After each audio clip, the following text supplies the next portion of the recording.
Ciao a tutti miei cari followers e bentornati al nuovo Dietro le quinte di Stellari, la stirpe di Esperor. Oggi non vi parlerò di nessun personaggio, ma di una delle particolarità maggiormente aliene dell'universo degli Stellari, il possesso. Che cos'è il possesso? E come è nata la sua idea?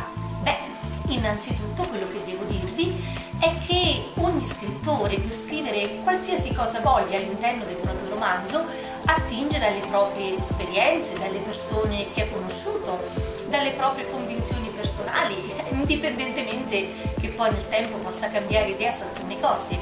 Ebbene, a me è successo proprio questo. All'età dell'adolescenza, al periodo insomma degli assolutismi, come succede per tutti, avevo una convinzione sull'amore che poi ho scoperto non essere proprio veritiera, che se si ama una persona, quando ti innamori per la prima volta di una persona, dai il tuo cuore, la tua anima, insomma i tuoi pensieri, i tuoi desideri a quella persona, e quindi se anche quell'amore poi un giorno dovesse finire, tu non riusciresti ad amare più un'altra persona.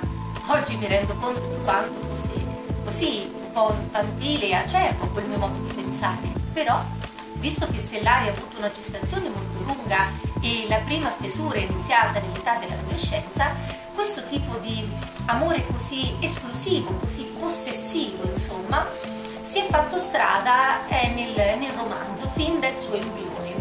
E, tuttavia diciamo che a quei tempi io ancora utilizzavo la parola amore per intendere questo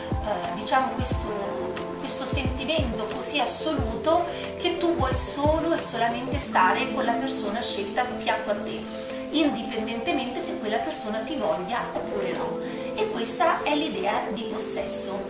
Il termine però è stato coniato proprio in fase di editing grazie ad uno spunto che ho ricevuto dal mio editor Davide Cencini, che leggendo il mio scritto ha detto sì, ma questo non corrisponde ai canoni dell'amore terrestre, è un concetto molto astratto, molto alieno rispetto al nostro modo di vedere, e mi ha fatto giustamente notare come l'amore sia generoso, sia donarsi agli altri, sia desiderare il bene degli altri prima del nostro, e cosa che invece gli stellari non condividono. Per lo stellare, quando uno stellare è impossessato, quindi prova questo forte possesso verso la persona scelta, non gli importa che quella persona lo voglia oppure no, non riesce a rinunciargli, ha bisogno di stare al suo fianco, e questo è il concetto di possesso.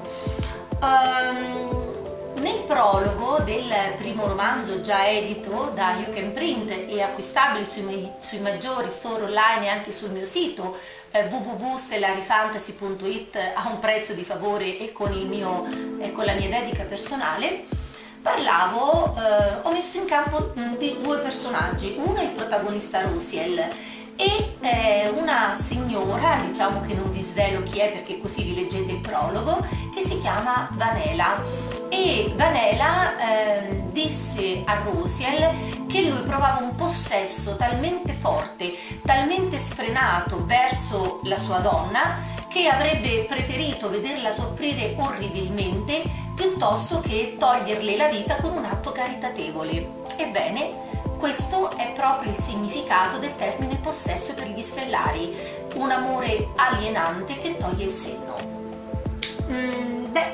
Detto questo, vi do appuntamento insomma alla prossima settimana, in cui diciamo che parlerò dei protagonisti della stella Xel, e riprenderò in questa occasione il discorso del possesso, proprio perché sappiamo che Lane, a parte verso il protagonista che prova un possesso sfrenato e assoluto, ne prova anche verso i suoi grandi generali, e poi, essendo una donna particolarmente bella e affascinante e sensuale, nonché desiderabile, molti stellari provano possesso, seppur non sempre corrisposto, verso di lei.